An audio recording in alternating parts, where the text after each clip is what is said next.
எல்லாருக்கும் நமஸ்காரம். இன்னைக்கு ஸ்ரீமன் நாராயணியத்துல தசகம் 37 பார்க்க போறோம். ஸ்ரீ கிருஷ்ண அவதார பிரஸ்தாவக. இது சாந்திரானந்த ராகம். ஸோ இந்த தசகத்தில இருந்து தான் இது ரொம்ப இம்பார்ட்டன்டான தசகம். இதுல இருந்து ஆரம்பிக்கிறதெல்லாம் அப்படின்னே சொல்லலாம். அதுக்காக முன்னாடி இருந்ததெல்லாம் இம்பார்ட்டன்ட் இல்லையா அப்படின்னு கேட்கக்கூடாது.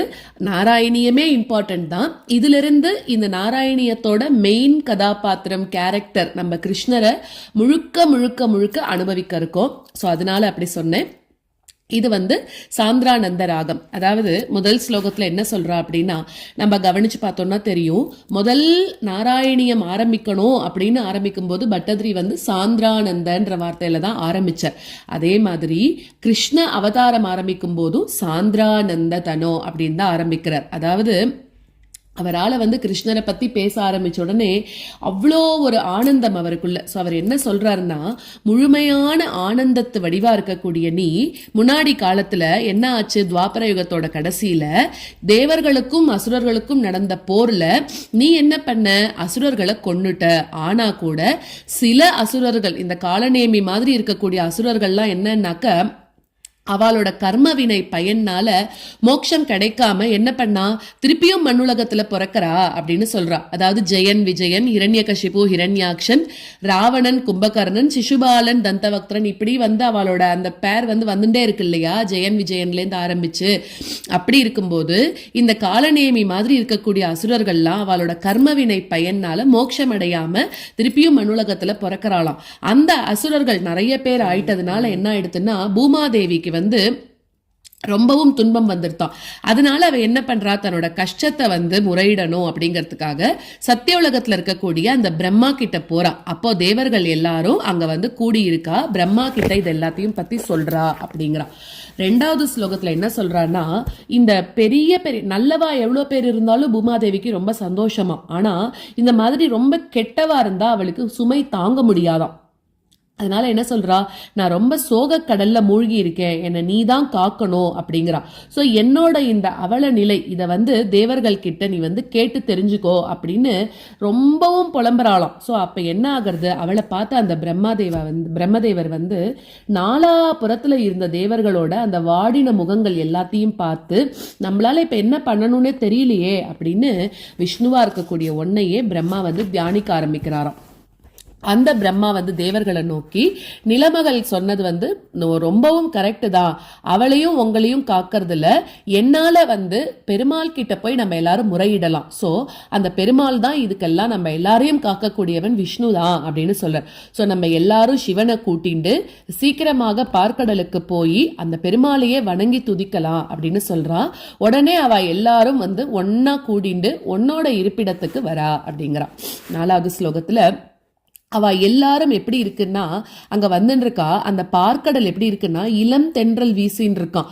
அந்த பார்க்கடலோட கரையை அடையறா. அப்போ அவ எல்லாருமா சேர்ந்துட்டு உன்னோட திருவடிகளை தியானிக்கணும் அப்படிங்கறதுலயே தங்களோட மனசை நிலைநிறுத்துறாளாம். அப்போ அந்த பிரம்மா மட்டுமே உன்னோட திருமொழி, அதாவது எவ்வளோ பேர் வந்தாலும் பெருமாள் பிரம்மா கிட்ட தன்னோட மனசுல என்ன இருக்கு அப்படிங்கறத சொல்றாராம். அதை வாங்கிட்டு அதுக்கப்புறம் பிரம்மா என்ன பெருமாள் சொன்னாரோ அதுல இவாளுக்கு என்ன தேவையோ அதை பிரம்மா தேவர்கள் கூடி வந்த தேவர்கள் எல்லாருக்கும் சொல்றாராம். அப்போ அவர் என்ன சொல்றாருன்னா, பெருமாள் என்கிட்ட சில விஷயங்கள்லாம் சொல்லியிருக்கார், அதை நான் உங்களுக்கு சொல்றேன் கேளுங்கோ அப்படின்னு சொல்ல ஆரம்பிக்கிறார். அப்போ தேவர்களுக்கும் நிலமகளுக்கும் என்ன ஆகுதுன்னா, கொடிய அரசர்களால உண்டான இந்த நிலைமை அது எல்லாமே எனக்கு தெரியும், எதுவுமே எனக்கு தெரியாம இல்லை அப்படின்னு பெருமாள் சொல்றாராம். அதை போக்கணுன்றதுக்காக யாதவ குலத்துல நானே பிறக்கிறேன், யதுவம்சத்துல நானே பிறக்கிறேன் அப்படின்னு பெருமாள் சொன்னதா பிரம்மா சொல்றார். தேவர்கள் எல்லாரும் கூட அவளோட அம்சத்தோட விருஷ்ணி குலத்துல பிறப்பா அப்படின்னு சொல்றான். அப்போ தேவ பெண்மணிகளும் கூட எனக்கு தொண்டுக்காக நிலத்துல பிறக்க போறா. இங்க இருக்கக்கூடிய அதே அவ தேவர்கள் அவ எல்லாரும் இந்த பூலோகத்துல கூட பிறக்க போறா அப்படின்னு சொல்றாராம். அதை பிரம்மா கிட்ட சொல்லியிருக்கார். பிரம்மா இவ எல்லார்கிட்ட தேவர்கள் எல்லார்கிட்டையும் சொல்றா. அதாவது ஸ்ரீதேவி தான் ருக்மிணியாக வரப்போறா, பூமாதேவி தான் சத்யபாமாவாக வரப்போறா, நீலாதேவி தான் நப்பிண்ணை பிராட்டியாக வரப்போறா, ஆதிசேஷன் தான் பலராமனாக வரப்போறா அப்படிங்கிறா. அது மட்டும் இல்லாம ரிஷிகளும் வேதங்களும் கோபிகைகளாக பிறக்க போறதாம். அதே மாதிரி வாயு பீமனாக பிறக்க போறார், இந்திரன் அர்ஜுனனாக பிறக்க போறா, அப்புறம் கஷ்யபர் அதிதி தான் வசுதேவர் தேவகியாக வரப்போறா. இப்படி எல்லாத்தையும் சொல்றார். அதை பிரம்மா சொல்றாராம் இவ எல்லார்கிட்டையுமே. ஏன்னா ராமர் காலத்துல பெருமாளுக்கு அங்க இருக்கக்கூடிய முனிவர்கள்லாம் ராமர் மேல ரொம்ப ஆசைப்பட்டு ஒரு தடவை உங்களை ஆலிங்கனம் பண்ணிக்கலாமான்னு கேட்கிறாராம். அப்ப ராமர் என்ன சொல்றாரு, இந்த யுகத்துல வேண்டாம், இந்த அவதாரத்துல வேண்டாம், நான் ஏகபத்னி விரதன், அடுத்தது நான் கிருஷ்ணர் அவதாரம் எடுக்க போறேன், அப்ப நீங்க எல்லாரும் என்னோட இருக்கலாம் அப்படின்னு சொல்றார். அதனாலதான் ரிஷிகள் வேதங்கள் எல்லாரும் இப்ப கோபிகைகளா பிறந்து பெருமாளோட இருக்கக்கூடிய சந்தர்ப்பம் அவளுக்கு கிடைக்கிறது அப்படின்னு சொல்றா. இது 5வது ஸ்லோகம். இதோட ஸ்லோகங்களை நம்ம இப்ப பார்க்கலாம்.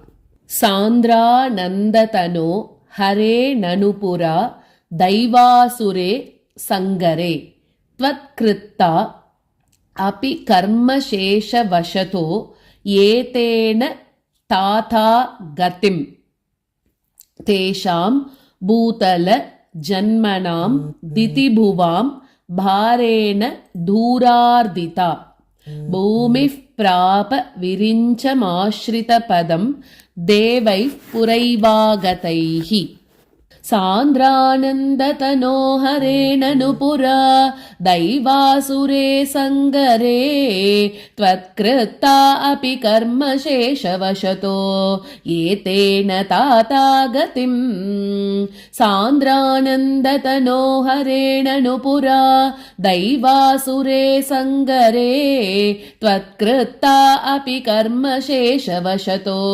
ஏதேன தாதா கதிம் தேஷாம் பூதல ஜன்மனாம் திதிபுவாம் பாரேண தூரார்திதா பூமிஃ பிராப விரிஞ்சமாஸ்ரிதபதம் தேவைஃ புரைவாகதைஹ தேஷாம் பூதல ஜன்மனாம் திதிபுவாம் பாரேண தூரார்திதா பூமிஃ பிராப விரிஞ்சமாஸ்ரிதபதம் தேவைஃ புரைவாகதைஹ சாந்திரானந்ததனோ ஹரேணனுபுரா தைவாசுரே சங்கரே த்வத்கிருத்தா அபி கர்மசேஷவசதோ ஏதேன தாதா கதிம் தேஷாம் பூதல ஜன்மனாம் திதிபுவாம் பாரேண தூரார்திதா பூமிஃ பிராப விரிஞ்சமாஸ்ரித பதம் தேவைஃ புரைவாகதைஹ சாந்திரானந்ததனோ ஹரேணனுபுரா தைவாசுரே சங்கரே த்வத்கிருத்தா அபி கர்மசேஷவசதோ ஏதேன தாதா கதிம் தேஷாம் பூதல ஜன்மனாம் திதிபுவாம் பாரேண தூரார்திதா பூமிஃ பிராப விரிஞ்சமாஸ்ரித பதம் தேவைஃ புரைவாகதைஹ ஹா ஹா துர்ஜன பூரி பாரமதிதாம் பாதோ நிதௌ பாதுகாம் ஏதாம் பாலய ஹந்தமே விவசதாம் சம்பிருச்ச தேவானிமான் இத்யாதி பிரச்சுர பிரலாப விவசாம் ஆலோக்ய தாதா மஹீம் தேவானாம் வதனானி வீக்ஷ்ய பரிதோ दद्यौ भवन्तं हरे हा हा दुर्जन भूरि भारमतितां पातो निदौ पातुकाम् एतां पालय हन्त मे विवशतां सम्पृच्छ देवानिमान् हा हा दुर्जन भूरि भारमतितां पातो निदौ पातुकाम् एतां पालय हन्त मे विवशतां सम्पृच्छ देवानिमान् इत्यादि प्रचुर प्रलाप विवशाम् आलोक्य दाता महीम् देवानां वदनानि वीक्ष्य परितो दद्यौ भवन्तं हरे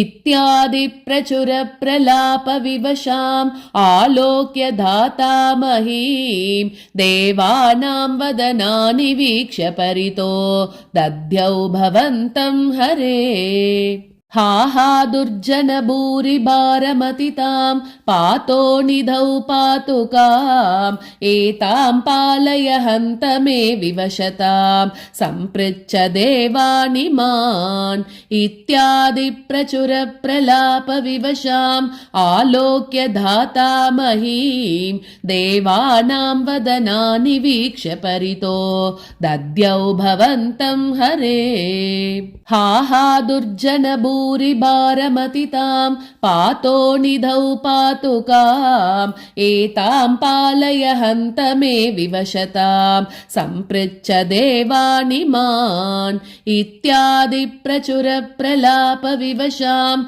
आलोक्य धाता महीम् देवानां वदनानि वीक्ष्य परितो दध्यौ भवन्तं हरे ऊचे चाम्बुज भूरमूनयि सुराः सत्यं दरिद्र्यावचो नन्वस्या भवतां च रक्षणविधौ दक्षो हि लक्ष्मीपतिः सर्वे शर्व पुरःसरा वयमितो गत्वापयो वारिधिं नत्वा तं स्तुमहे जवादिति ययुस् साकं तवाकेतनम् ऊचे चाम्बुजभूरमूनयि सुराः सत्यं धरित्र्यावचो नन्वस्या भवतां च रक्षणविधौ दक्षो हि लक्ष्मीपतिः ऊचे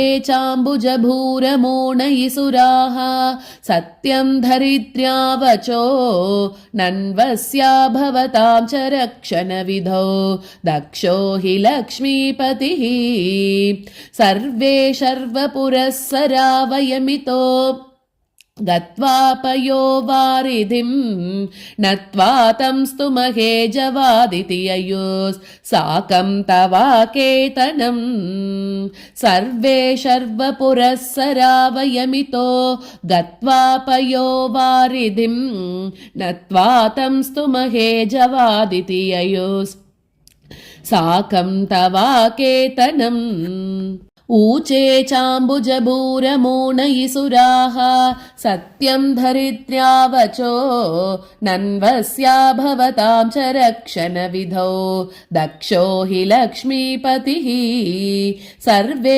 शर्वपुरःसरा वयमितो गत्वापयो वारिधिं नत्वा तं स्तुमहे जवादिति ययुस् साकं तवाकेतनम् ऊचे चाम्बुजभूरमूनयि सुराः सत्यं धरित्र्यावचो नन्वस्या भवतां च रक्षणविधौ दक्षो हि लक्ष्मीपतिः सर्वे शर्वपुरःसरा वयमितो गत्वापयो वारिधिं नत्वा तं स्तुमहे जवादिति ययुस् साकं तवाकेतनम् ते मुग्धा निलशालिदुग्धजलदेः तीरं गता संगताः यावत्त्वत्पदचिन्तनैकमनसः तावत् स पातो जबूः त्वद्वाचं हृदये निशम्य सकलान्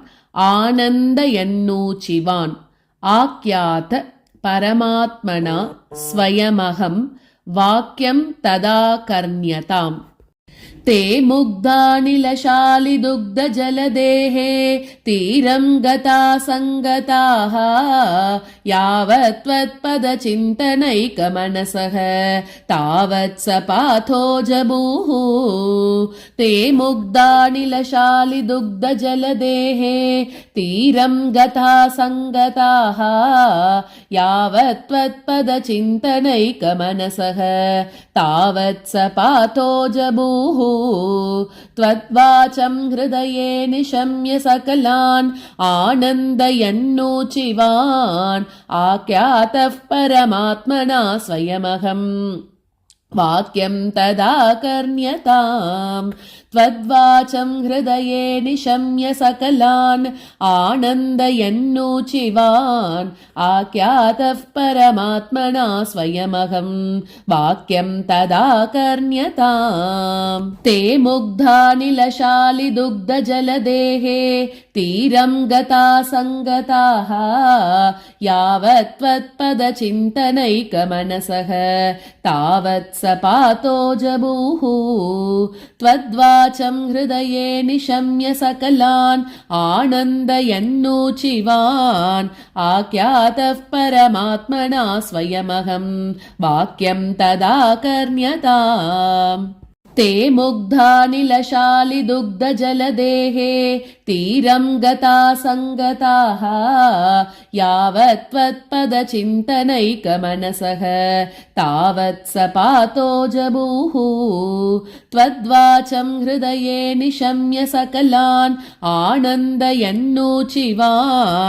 आख्यातः परमात्मना स्वयमहं वाक्यं तदाकर्ण्यताम् जाने दीनदशामहं दिविशदां भूमेश्च भीमैर्नृपैः तत्क्षेपाय भवामि यादवकुले सोऽहं समग्रात्मना देवा वृष्णिकुले भवन्तु कलया देवाङ्गनाश्चावनौ मत्सेवार्थमिति त्वदीयवचनं पाथोजबूरुचिवान् जाने दीनदशामहं दिविशदां भूमेश्च भीमैर्नृपैः तत्क्षेपाय भवामि यादवकुले सोऽहं समग्रात्मना जाने दीनदशामहं दिविशदां भूमेश्च भीमैर्नृपैः तत्क्षेपाय भवामि यादवकुले सोऽहं समग्रात्मना देवा वृष्णिकुले भवन्तु कलया देवाङ्गनाश्चावनौ मत्सेवार्थमिति त्वदीयवचनं पातो जबूरुचिवान् देवा वृष्णिकुले भवन्तु कलया देवाङ्गनाश्चावनौ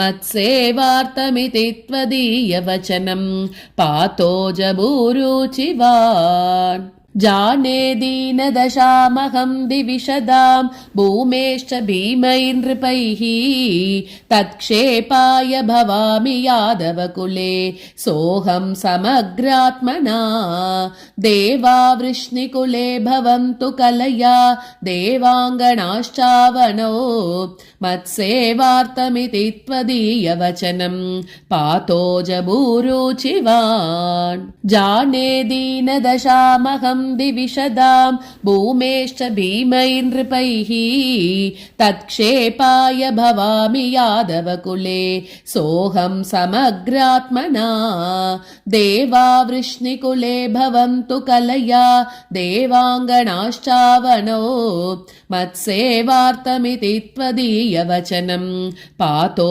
जबूरुचिवान्